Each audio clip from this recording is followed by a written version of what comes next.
Welcome to Beyond the Numbers, the podcast where conversations about wealth go deeper. This isn't about flashy success or one-size-fits-all advice. It's about real people designing financial lives that align with who they are, what they value, and the legacies they're building. We bring together voices from business, finance, law, and leadership to talk about the moments that shape them and the strategies that sustain them. Here is your host, Chris Everett.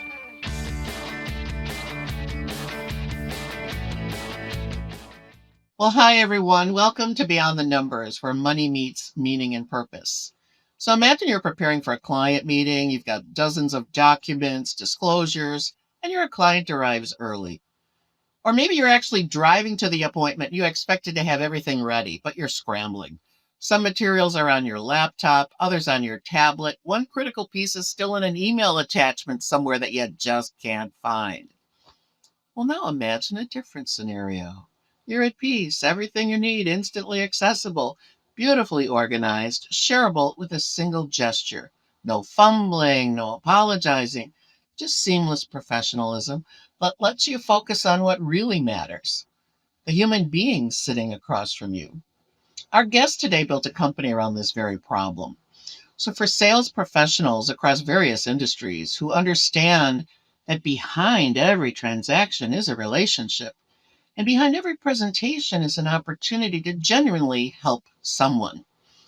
His mission isn't really about technology, it's about removing the barriers that prevent meaningful conversations.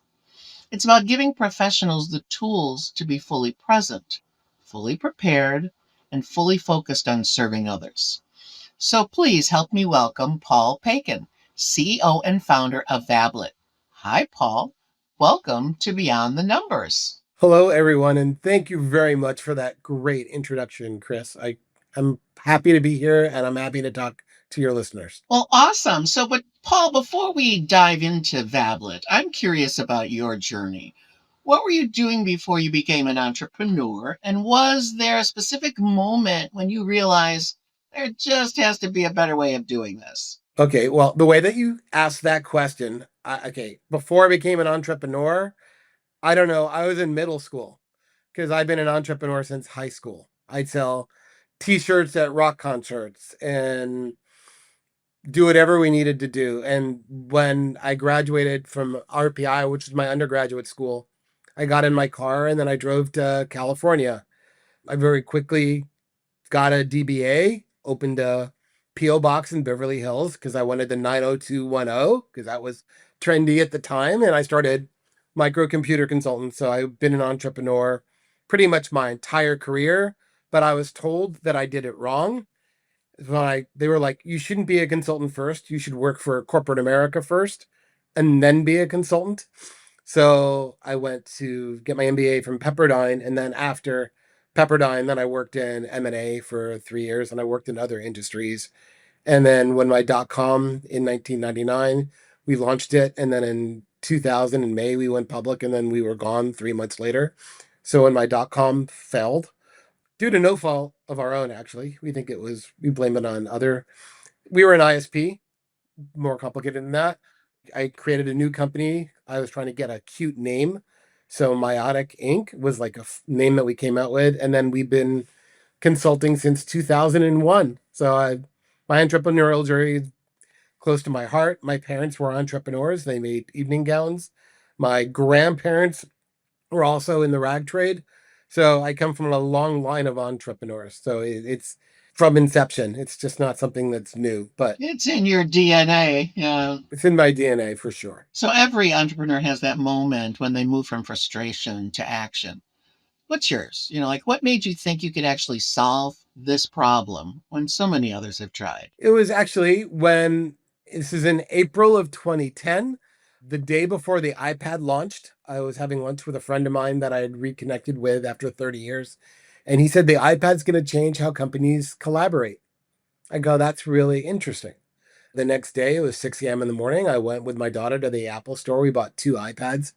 And that morning, I had that light bulb moment. In Southern California, where I lived, traffic is horrendous. It was then, it is again. But we would always do stuff. So I hand the iPad to my then 7-year-old son. And I'm like, here, I downloaded a game, Plants vs. Zombies. And for an hour and a half on the drive from Orange County to LA, not one are we there yet. So I knew that this device was going to solve a lot of problems for people, and it worked perfectly offline. I went to bed. My daughter had downloaded the ABC Player app, and I go, that's it. I want to be able to put videos onto iPads, but my entire career has been around corporate and compliance. So I want to take my videos and push them onto a tablet because I believed, and this is in 2010, that people would be selling with videos. I was very early in the curve. So vablet, think of video tablet. That's where our name comes from. And if I can put a 3 GB video on an iPad 15 years ago, putting a PDF on the iPad, that's a walk in the park. So that was it. I figured you'd walk into a doctor's office, they would hand you a tablet, and you'd watch a video on what is an implant, what is an abutment, what is Botox. Why would anybody want to give that spiel over and over again when you can have a crafted one that people just watch? So that's where we launched. And my first advice to any entrepreneur is be prepared to pivot. So we thought, wouldn't it be great if every doctor's office had a vablet in it? Well, we learned selling doctor by doctor was going to be really hard. So we thought we would just sell to people who sell to doctors. So we targeted the largest life science and pharma companies in the world, and we went after them. But my vision as I want to say a chairside entertainment system is still very close to us. And now in New York City, as I walk by, digital video walls are everywhere. I still think you're going to want a kiosk in every office that you tap and you watch content, which is the same as a salesperson. They're in front of a physician and they're trying to explain how they can remove cancer from a spine. They're going to do that with a 45-second animation to get that idea across instantly. And that is our use case. We're helping people sell with videos. And by the way, yeah, we have to support PDFs and PowerPoints and everything else, but people are visual now and you want it instant, and videos are the best way to sell. So we built this complete solution so companies could sell in the field with any content, but hopefully it would be large or video and immersive. And then videos have a whole other problem that PDFs don't have is how do you share a 200 meg video with your prospect? Right, we had to solve that problem with video sharing and links. And so we constantly are looking at what is it like to share large files across many individuals. And that is what we built. And also, right, coming from finance and M&A, analytics are important. Who has the file? What are they doing with the file? Who are they sharing that file with? And the person that they shared the file with, are they engaging in that file? Analytics are one of our core technologies. It was baked in from the start. It shouldn't be a bolt-on or an add-on. I want to know what people are doing. Am I creating 5-minute videos, but you're only looking at 1 minute of the video? Well, then I need to create shorter videos. It's not rocket science, but it is a lot of fun. So we're so conditioned to the product that you're talking about. And I think getting that instant feedback back to the company so that you know how to tweak your product just makes a lot of sense. But you also hit on something that I think is a fiduciary role. In my world of financial services, we talk a lot about fiduciary duty, putting the clients first, making sure you're doing everything right all the time. How does that concept show up in your world? And what does it mean to serve your customers with that same level of fiduciary commitment? Right. For us, it's compliance. Right. Fiduciary commitment. I don't want anybody seeing my portfolio or anything about me that they don't really need to see. For companies that have leading edge medical products, some of their brochures may be internal use only. You don't want them leaking out. So we have to, security, once again, is baked in from inception. We've been encrypting files on mobile devices for 15 years because honestly, I don't always trust mobile. I trust Apple more than I'll trust Android. But I don't want people, on a Windows computer going into the vablet folder and just dragging my file out because that wouldn't be very safe or very secure. So we take encryption and security that's right up there with analytics. And then the presentation side that the salespeople care about, that's our focus to make it easy for them. But fiduciary responsibility, we don't want any, what we call them CAPA violations. Those are typical violations in life sciences about showing outdated brochures, we prevent that. And salespeople just need to focus on that relationship, like you talked about earlier. They shouldn't have to focus, is it the right version of the file? And even our private equity clients, they've got people creating decks all over the world, pushing them out to iPads remotely, and they turn on the iPad and it's the current version of the file. Or in sales, imagine that you're in a non-regulated industry. If you just have a price sheet and maybe it changes on February 1st, but you're selling off the January price sheet, that could be disastrous.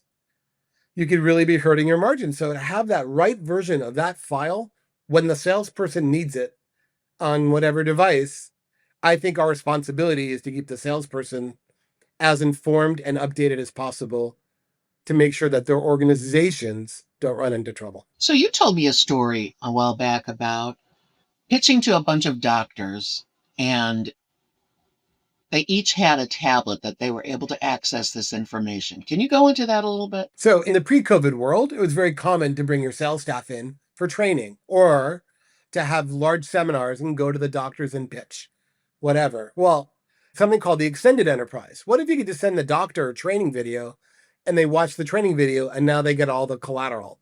They can learn at their time and at their rate, but then they have everything they need to know about your product. So not only are we enabling salespeople, we're enabling their customers, you could say. And honestly, there are a lot more doctors in the world than there are sales reps. So to be able to, for a sales rep to train the doctor remotely, whenever the doctor wants to be trained, and then they can see that the doctor's completed X, Y, and Z, it makes everybody's time a little bit more efficient. And that's the goal, is why add friction and tension to any part of the selling or even project education that people need to know about. How does this work? And so do they need to use a tablet? Can they use a computer? You can use a browser, sure. Normally doctors are using vablet on browsers. It's the sales reps that have it on their phone and they have it on their tablet and then they have it on a browser. Because imagine you're just walking between appointments and you get a phone call. Hey, can you send me this brochure? You don't want to have to log into a website and send something. You want it right there. Maybe under the covers, the server's sending it. So I'm not sending a 200 meg from your phone. Why bother? Have the server send it. So yeah, I was inspired by Bill Gates' book, Information at Your Fingertips. This is from the late 90s. And I believe in that. Everything should be at your fingertips. It doesn't matter if it's secured or not. Technology can handle that, but a doctor should get to what they want. Sales reps should get to what they want.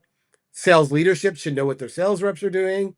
And then marketing teams need to know what collateral is really being used in the field that's making it to the customer. So everybody wins when you have a little bit of technology and a lot of compassion. So I imagine you've worked with thousands of sales professionals across different industries, but what have you learned about what makes someone truly effective? Not just closing deals, but actually serving people well. It just has to be really intuitive. People don't have time people are always learning in their jobs. I think a lot of people are, but salespeople, they want to learn their products. They don't want to learn our product. So the fact that you can just turn on Vablet and it automatically synchronizes, the salesperson doesn't have to learn and how to fumble and how to arrange stuff. It's right there. So I'm always learning. My staff is always learning. My kids are always learning is what we do, but I don't want to learn stuff that I don't really think is not needed by me. Just make it really easy. And that's what we're trying to do, is let salespeople focus on the relationship. Relationships are the hard part. Understanding people's personalities and what makes them tick. And right, we're all Sandler trained and we look around a room. Oh, you like fishing. So we'll try to have that rapport. I don't want to have to fumble. Which folder is this file in? I don't want to deal with that. I want to deal with you. I want to deal with my customer. And from my mom selling evening gowns to Miss America and the president's wives, she taught me, what it was like to sell somebody face to face when the pressure is on. And that to me is the true art of the sale, not where is my document, not how do I put this data into Salesforce. No one wants to do that. So let's just do that for you. Yeah, so truly trust is what you're really building in your product, right? Preparation and trust. So what's the biggest misconception people have about sales? And, what do you wish more people understood about what great salespeople actually do? It's what you said. It's about the relationship. No one really likes to be, I think, sold to. No, true. And my mom was once selling dresses and she was in Beverly Hills. And this woman walked in and she knew it was Marvin Davis's wife. And she said, "You probably wouldn't buy my dresses, and my parents' dresses were fairly expensive, but you have two daughters. They would be our perfect customer." And, it's understanding the person and authentically understanding the person, not having an AI bot say, "Carol likes this, so send Carol this message." It's truly connecting. And when you're seeing a physician, you don't get a lot of time with them, maybe twice a year. You have to really authentically connect. And in sales, it's really about connecting authentically. And I think that's the secret, whether it's financial services or it's medical device companies.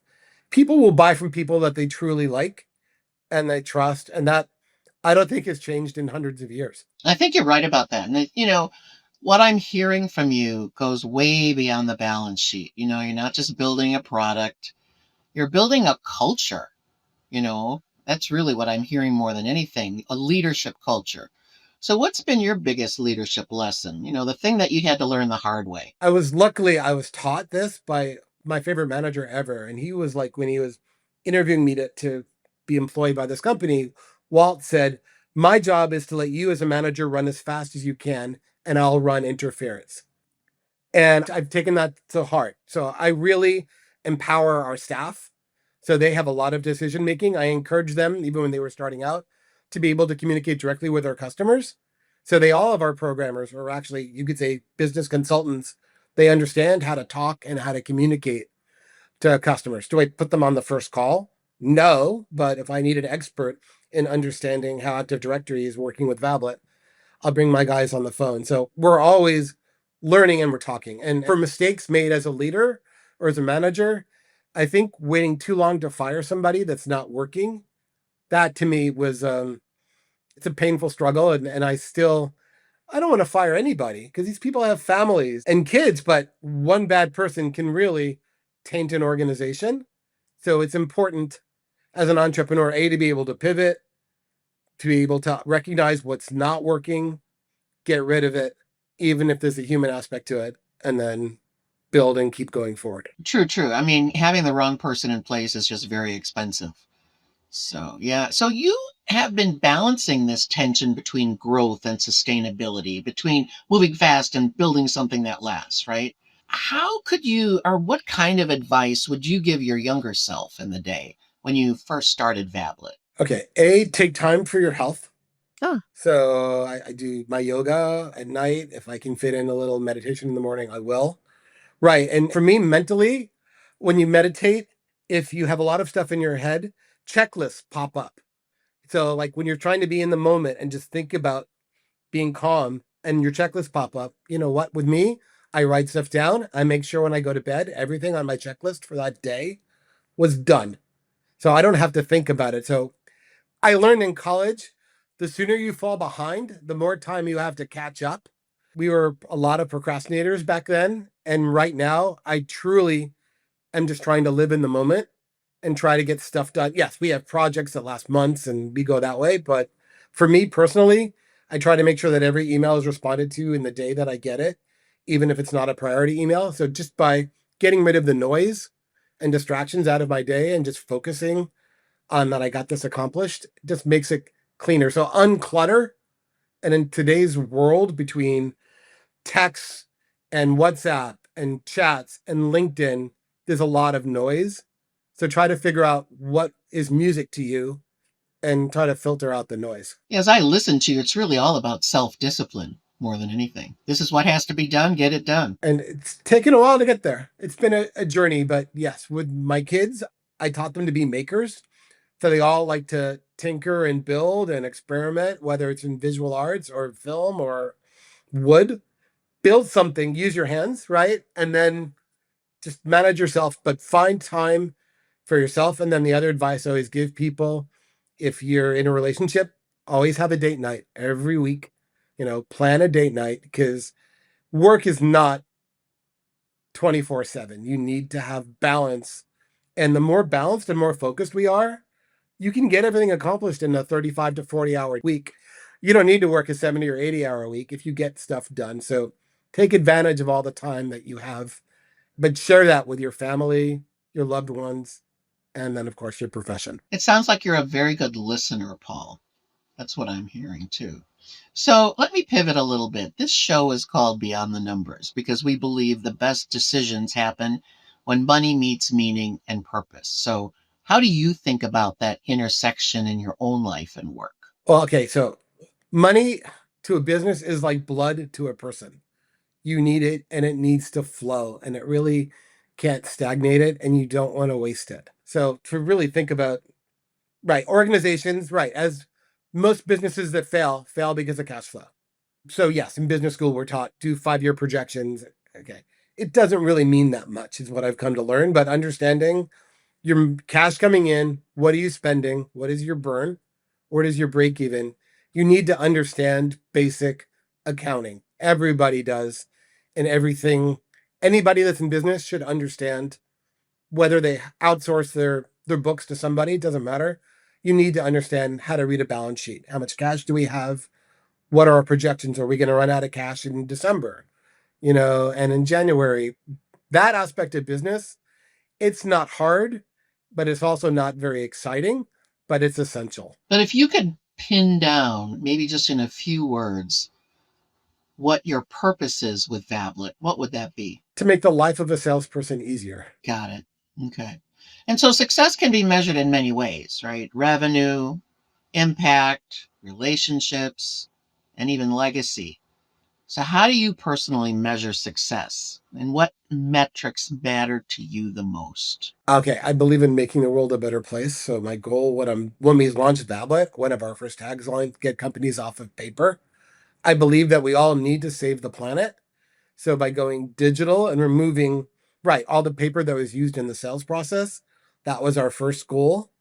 We are taking our technology and we're building a side project with it to detect if people have malaria with only a smartphone. We're going to try to make the world a safer, healthier place. But imagine that you did a COVID test, but it's just a phone. There's no biohazard waste. We're not putting plastic into the planet again.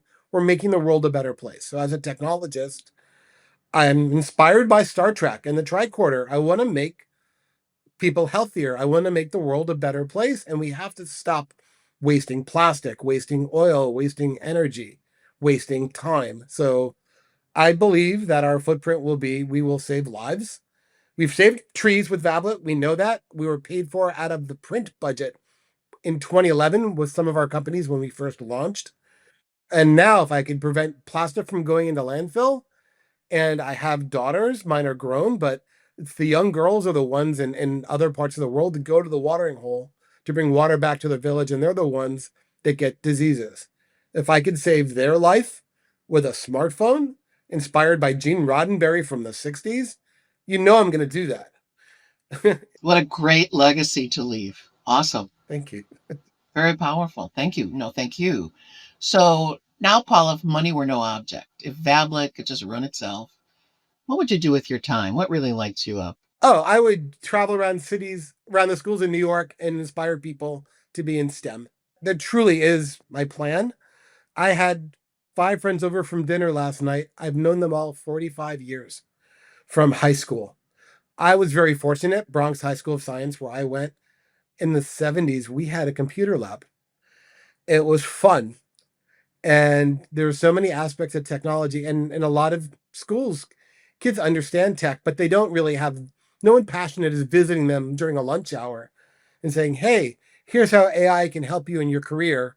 Don't have it write your term papers for you. So my plan is to, as long as I'm alive, to be inspiring young people to embrace technology. And whether you want to be an astronaut or a pilot or somebody in computer science, these young kids in elementary school, if people can come in and say, this is what it's like to build a company and whatever, you don't know where it'll end up. But I mentor college kids now, I mentor high schoolers. And when I get older, I'm going to try to inspire younger minds. This is beautiful because the kids really need it.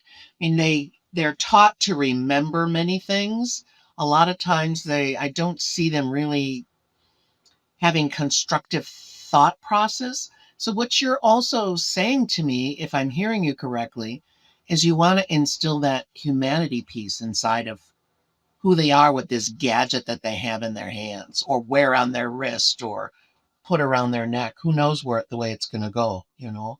Oh, this right. And these young minds, they don't have filters as much. Tell me about it. Yeah. So when the iPhone first came out, my son and I would be like, wouldn't it be great, because he was running the 100, wouldn't it be great to put a phone at the finish line and then you'd clap and it would time how long you were running so you could test yourself?